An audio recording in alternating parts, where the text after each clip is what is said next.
Saan ka papunta? Alis, di ba nagpaalam ako sa'yo? Pinayagan mo pa nga ako eh. Ngayon ba yun? Oo, alis na ako. Huwag ka na lang kayong umalis. Bakit na naman? Di kasi ako makatulog pag di ko katabi yung pogi kong asawa eh.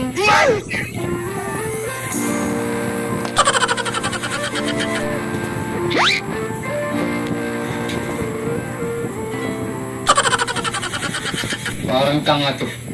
Oo nga! Feeling ko kasi lagi akong babangungutin kapag hindi ko katabi sa pagtulog ang pogi kong asawa.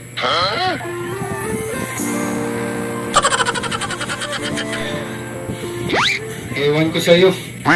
Huwag ka nang umalis, please. Hindi na nga. Hindi na ako alis. Halika na. Matulog na tayo.